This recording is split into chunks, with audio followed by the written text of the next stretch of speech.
I wasn't going to do two today, two rants or two tirades, but I came across this little piece. Actually, I think I came across it the other day, but it got kind of headlined today. To me, they're not even people.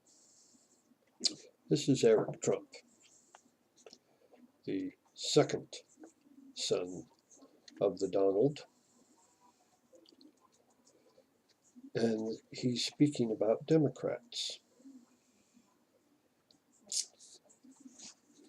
One of the things that they do in the military, particularly when they are going to war, one of the processes is called dehumanizing the enemy.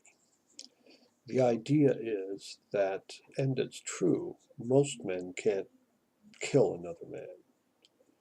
It's just not in their nature. It's got to be something that gets pushed into them. I realize that there's a lot of people that don't believe that, but actually it's true. So you dehumanize them. You make them less than human. The idea being that if they're less than human, they're easier to kill.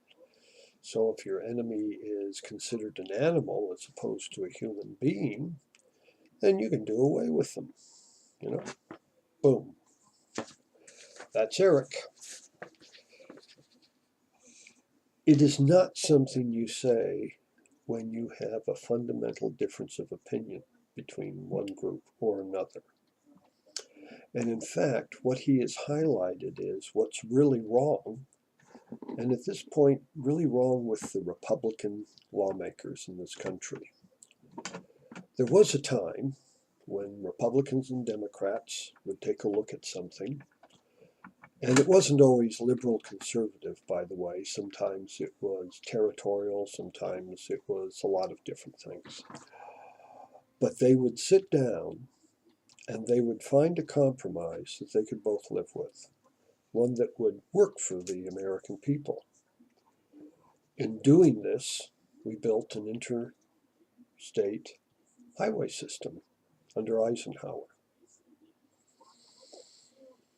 We, with LBJ twisting arms, particularly in the South, brought about civil rights. This is what Congress should be doing. It's why we have integrated schools. It's why we have a society that should work. And at the moment it doesn't, because for whatever reason, there are a group of people who have decided that the other group isn't human. Well, I know it's not the Democrats, because Democrats are liberal. There's a dirty word for you, isn't it? So I went looking for some definitions of liberal, and I thought I would share one with you. Is it? No, that's not it. Oh, here it is, right here. Possessing or manifesting a generous heart. Oh boy, that sounds inhuman, doesn't it? Appropriate and or fitting for a broad, enlightened mind.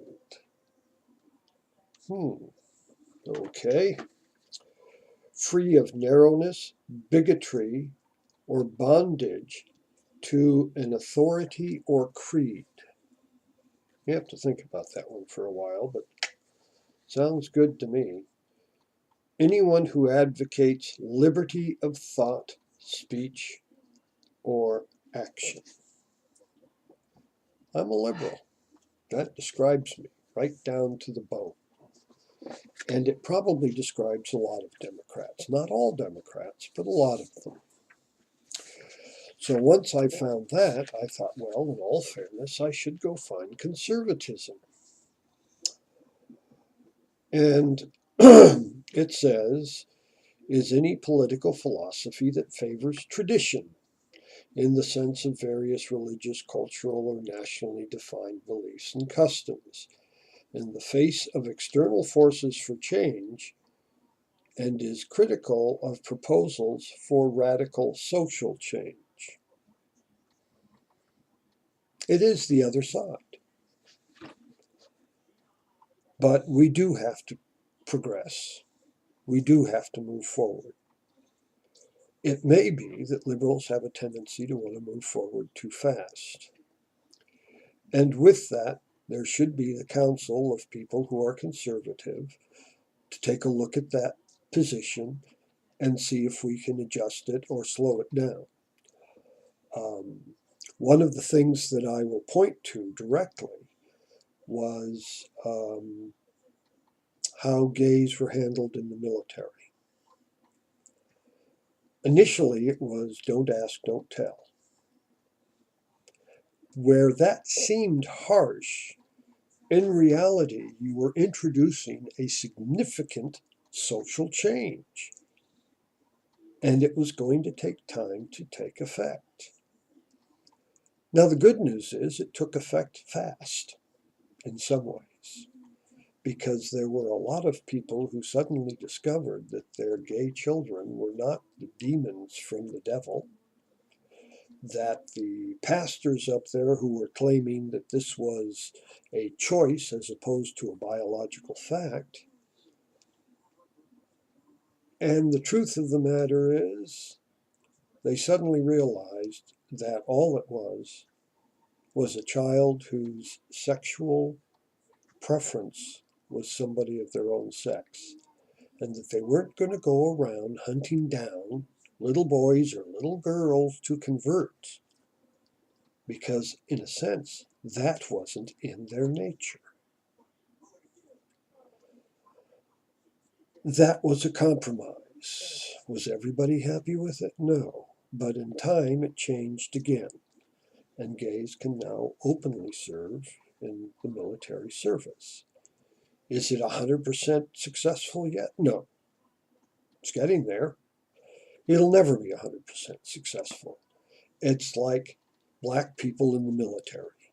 Regardless of what anybody wants to say, there are still those in the military who have bigoted views about people of color. There's nothing you can do about it. It's just how they are. So you learn to live with it.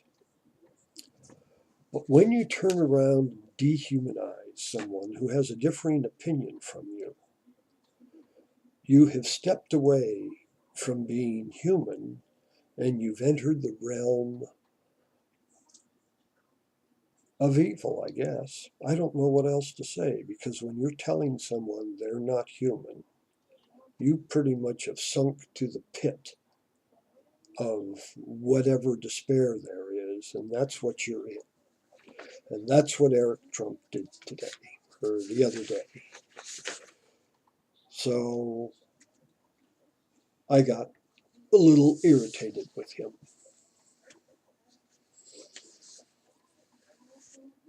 I think I'll let it go for now. I have a lot of stuff here I actually want to talk about, but that covers it for today.